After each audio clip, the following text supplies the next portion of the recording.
तो चलिए देख लेते हैं। सबसे पहले वाला टिप बहुत ही कमाल का है, आपके काफ़ी काम आने वाला है। अगर आप भी अपनी सब्जियों को और स्वादिष्ट बनाने के लिए कसूरी मेथी का यूज़ करते हैं तो ये वाला टिप आपके ज़रूर से काम आएगा। तो जब भी आप कोई स्वादिष्ट सब्जी बनाने वाले हैं और कसूरी मेथी का यूज़ करने वाले हैं तो किस तरीके से आप इसे यूज़ कर सकते हैं, झटपट ही आपका समय भी बचेगा, आपकी मेहनत भी बचेगी। अक्सर क्या होता है, कसूरी मेथी में बहुत जल्दी मॉइस्चर पकड़ लेता है और इस वजह से जब हम इसे क्रश करते हैं तो इसका बारीक सा पाउडर तैयार नहीं होता है और फिर जब हम इसे सब्जी में डालते हैं तो मेथी के पत्ते बड़े बड़े अजीब से लगते हैं, फिर स्वादिष्ट नहीं लगती है हमारी सब्जी। तो जब भी आप खाना बनाते हैं, जैसे चावल या फिर सब्जी दाल वगैरह बनाते हैं या फिर दूध गर्म कर रहे हैं, तो उस बर्तन के ऊपर ढक्कन लगा करके बस इस तरीके से थाली या प्लेट में कसूरी मेथी को फैला दीजिए और फिर आप इसे उस बर्तन के ऊपर रख दीजिए। तो इस तरीके से आपकी मेहनत भी बचेगी, आपको भूनने की जरूरत नहीं पड़ेगी कसूरी मेथी को कुछ देर के लिए तवे पे या फिर कढ़ाई वगैरह में क्रश करने के लिए, इसे क्रिस्प सा तैयार करने के लिए। तो मैं इस तरीके से करती हूँ, इससे मेहनत भी बच जाती है मेरी, अलग से इसे भूनना नहीं पड़ता है कुछ देर के लिए या फिर माइक्रोवेव करने की ज़रूरत नहीं पड़ती है। समय भी बच जाता है, मेहनत भी बचती है और फिर हमारी जो फ्यूल है वो भी बच जाती है। हमारी जो LPG गैस यूज़ होती है इसे भूनने में या फिर इलेक्ट्रिसिटी वेस्ट होती है माइक्रोवेव में इसे भूनने के लिए।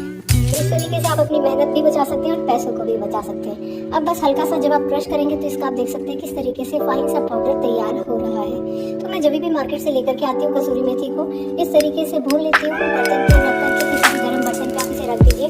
लगभग 8 से 10 मिनट में ये अच्छे से क्रिस्प हो जाता है, जो भी मॉइस्चर है वो उड़ जाता है। फिर आप इसे क्रश करके किसी भी एयरटाइट कंटेनर में डाल करके स्टोर करके रख सकते हैं और जब भी आपको अपनी सब्जी में डालना है आप तुरंत ही यूज़ भी कर सकते हैं। आपको अलग से मेहनत भी नहीं लगेगी, आपका समय भी बचेगा। तो ये कुछ ऐसे ट्रिक्स हैं जिससे आपकी मेहनत और समय दोनों ही की बचत होने वाली है। स्टफिंग वाले पराठे खाने में बहुत ही स्वादिष्ट लगते हैं, लेकिन उनमें दिक्कत ये होती है थोड़े से मोटे होते हैं, तो इसीलिए कहीं से कच्चे रह जाते हैं और कहीं से पक जाते हैं। लेकिन जिनको एक्सपीरियंस होता है कई सालों का वो आराम से कर लेते हैं, लेकिन जो नया नया कुकिंग शुरू कर रहे हैं उन लोगों के लिए थोड़ी सी दिक्कत होती है, पराठे कहीं से कच्चे रह जाते हैं। तो ऐसा क्या करें जिससे इवनली हम इन पराठों को सेक सकें सभी साइड से। तो इसके लिए जो भी आपकी घीदानी होती है उसका ढक्कन होता है, उसके ऊपर एक पकड़ने का हैंडल सा बना होता है, उसको आप यूज़ कर सकते हैं अपने पराठों को सेकने के लिए। या फिर अगर आपके पास पोटैटो मैशर है तो उसका भी यूज़ कर सकते हैं। पोटैटो मैशर अगर आप नया नया कुकिंग सीख रहे हैं तो ये आपके लिए बेस्ट है। थोड़ा सा गर्माहट भी आपको कम लगेगी पराठों की, क्योंकि इसका हैंडल थोड़ा बड़ा होता है, तो इसलिए आप पकड़ करके सभी साइड से प्रेस कर सकते हैं और सभी साइड से बहुत ही अच्छे से आप इनको सेक सकते हैं।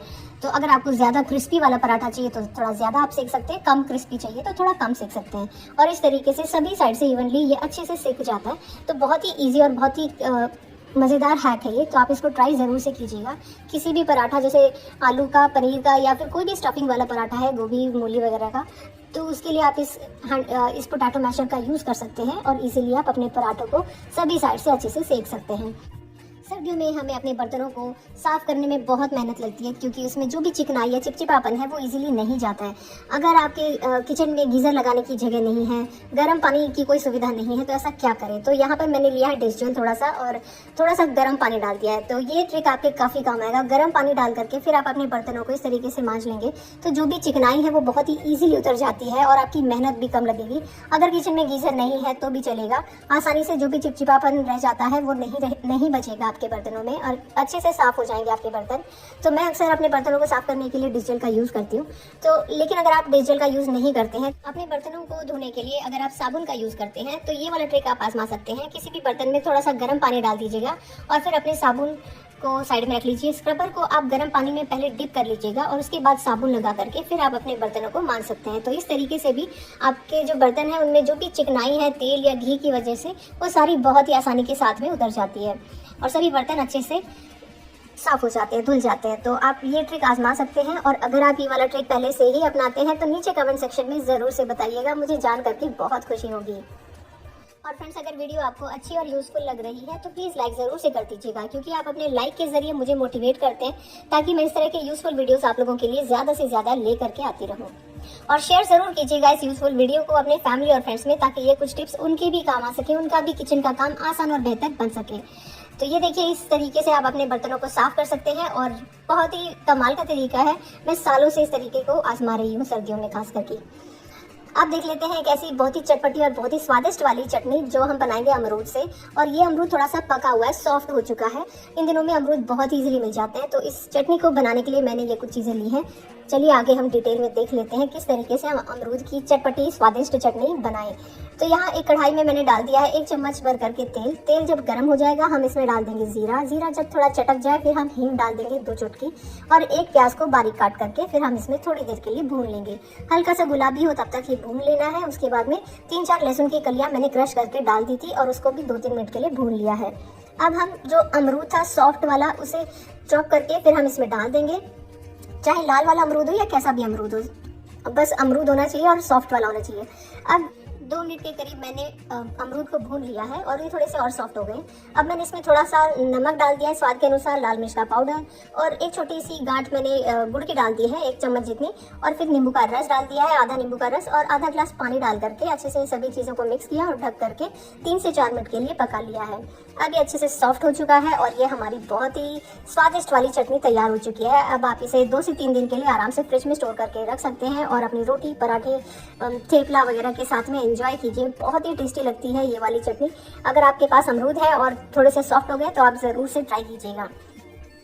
सर्दियों में अक्सर ठंडे पानी की वजह से हमारे जो सिंक में चिकनाई वगैरह है वो चिपक के रह जाती है, जम के रह जाती है। जो भी घी या तेल का यूज़ होता है हमारे कुकिंग में, उसकी वजह से जो हमारी सिंक की पाइप है उसमें खाने के पार्टिकल्स चिपक के रह जाते हैं और बार बार हमें फिर मेहनत करनी पड़ती है इसे क्लीन करने के लिए। तो इस मेहनत से बचने के लिए अगर आप दिन में भी एक बार ये काम कर लेंगे तो काम हो जाएगा। आपको ज़्यादा मेहनत नहीं करनी पड़ेगी इसे साफ़ करने के लिए। हम सिंक को ऊपर से तो साफ़ कर लेते हैं, लेकिन जो पाइप है उसमें चिकनाई की वजह से खाना चिपक के रह जाता है और फिर बार बार हमारा सिंक चौक होता है और हमें फिर क्लीन करना पड़ता है। तो 2 से 3 ग्लास अगर आप गर्म पानी दिन में एक बार कभी भी डाल दे, सुबह के बर्तन धोने के बाद या रात के बर्तन धोने के बाद, तो जो भी चिपचिपापन की वजह से खाना चिपक के रह गया है वो सारा निकल जाता है और आपकी मेहनत भी बच जाएगी। इसे सफाई करने की बार बार ज़रूरत नहीं पड़ेगी।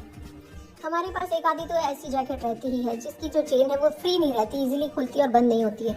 तो उसके लिए ये वाला ट्रिक ज़रूर से आपके काम आएगा। थोड़ी सी वैसलीन ले लीजिए और चेन के दोनों साइड में आप इसे लगा दीजिए। थोड़ा सा ही आपको लगाना है और उसके बाद में बस 2-3 बार आप इस तरीके से खोलेंगे और बंद करेंगे तो ये वैसलीन हर जगह अच्छे से लग जाएगी और ये बहुत ही फ्री हो जाती है। जो हार्ड हो चुकी थी, टाइट हो चुकी थी, वो बहुत ही ईजिली फ्रीली खुलती है और बंद हो जाती है।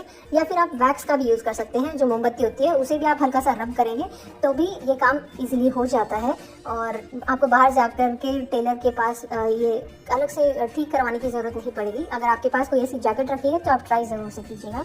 अब देख लेते हैं एक और तरीका।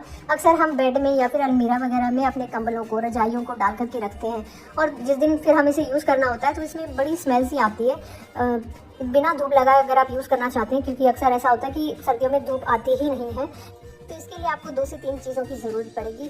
कोई भी फैब्रिक सॉफ्टनर आप ले सकते हैं। ये मैंने 1 चम्मच जितना डाल दिया है एक स्प्रे बॉटल में और 2 चम्मच जितना मैंने सैनिटाइज़र डाल दिया है। अब इसमें मैंने आधा ग्लास पानी डाल दिया है और अच्छे से फिर मैं इसे शेक कर लूँगी। तो मैंने यहाँ पर लिड लगा लिया अपनी स्प्रे बॉटल का और शेक कर लीजिएगा। और उसके बाद में जो भी रजाई है, जो भी कंबल आप यूज़ करना चाहते हैं, अगर धूप नहीं आई है और तुरंत ही आपको यूज़ करना है या कोई घर पर अचानक ही गेस्ट आ जाए और तुरंत ही आपको बस बेड से निकालना है और यूज़ करना है और उस गंदी स्मेल से भी बचना है, तो आप बस हल्का सा स्प्रे कर दीजिए और थोड़ा सा रब कर दीजिए। फैब्रिक सॉफ्टनर है वो बहुत ही अच्छी खुशबू के लिए काम आता है और जो हमने सैनिटाइजर का यूज किया है वो सभी बैक्टीरिया या जो भी कीटाणु हमारे कंबल में हो जाते हैं उनको दूर करने के लिए काम आता है। तो ये तरीका जरूर से आजमाइएगा, सर्दियों में बहुत ही यूजफुल है। अब देख लेते हैं, अगर आप नारियल को लंबे टाइम तक स्टोर करना चाहते हैं, ये कच्चा नारियल है और इसे अगर आप लंबे टाइम तक स्टोर करके रखना चाहते हैं, जब भी आपको चटनी बनाने का मन करे, या फिर अगर आप कोई ऐसी रेसिपी में नारियल का यूज़ करना चाहते हैं और आपके पास नारियल ना हो, तो ये तरीका काफ़ी काम आता है। बस नारियल को निकाल करके आप एक जिपलॉक बैग में या किसी एयरटाइट कंटेनर में डाल करके फ्रीज़र में स्टोर करके रख सकते हैं। फ्रीज़र में जहाँ पर हम बर्फ़ वगैरह जमाते हैं, और 5 से 6 महीने तक आप इजीली इस नारियल को कभी भी यूज़ कर सकते हैं। अब देख लेते हैं, अगर आप अक्सर घी घर पे बनाते हैं और घी खराब हो जाता है, ऊपर से उसमें फंगस सा लग जाता है, तो ऐसा क्या करें कि हमारा घी सालों साल खराब ना हो। तो जब भी आप घी बना रहे हैं तो यहाँ पर आप 5 से 6 लौंग का यूज़ कीजिएगा। जब घी लगभग बनने वाला हो तब आप लौंग डाल दीजिए और कुछ देर के लिए घी को पकने दीजिए। तो आप देखेंगे आपका घी फ्रेश रहता है, उसमें खुशबू भी बहुत अच्छी आती है और उसमें कभी भी फंगस वगैरह नहीं लगेगा। तो घी अक्सर हम अपने खाने में यूज़ करते हैं, अपने दिया वगैरह लगाने के काम में आता है। तो इस घी को आप साल भर तक स्टोर करके रख सकते हैं। बस आप छान करके डब्बे में भर करके रख लीजिए और आपका घी एकदम फ्रेश रहता है। अगर आप एग बॉईल करते हैं और एग जिसमें क्रैक आ जाते हैं तो ये वाला ट्रिक आप ज़रूर से आजमाइएगा। पानी को पहले एक बर्तन में गर्म कर लीजिए और फिर उसमें आधी चम्मच जितना नमक डाल दीजिए और नमक डालने के बाद में मीडियम हीट पे 8 से 10 मिनट के लिए आप एग को बॉईल कर लीजिएगा। फिर आप देखेंगे आपने जो एग बॉईल किया है इसमें कोई भी क्रैक नहीं आई है। क्रैक नहीं आने से हमारा जो एग है वो टेस्टी भी लगता है, क्योंकि क्रैक जब आ जाती है तो उसमें पानी वगैरह चला जाता है एग में और वो टेस्टी भी नहीं रहता है। और इस तरीके से आप इसकी चाहे सब्जी बनाएं या आप इसी तरीके से आप इसे खाएं तो ये तरीका आपके काफ़ी काम आएगा। थोड़ा सा बस आपको नमक डाल देना है और इस तरीके से आप देखेंगे एग में बिल्कुल भी क्रैक नहीं आएगा। तो फ्रेंड्स, ये थी मेरी आज की वीडियो। उम्मीद करती हूँ आपको अच्छी और यूजफुल जरूर से लगी होगी। वीडियो अच्छी लगी है तो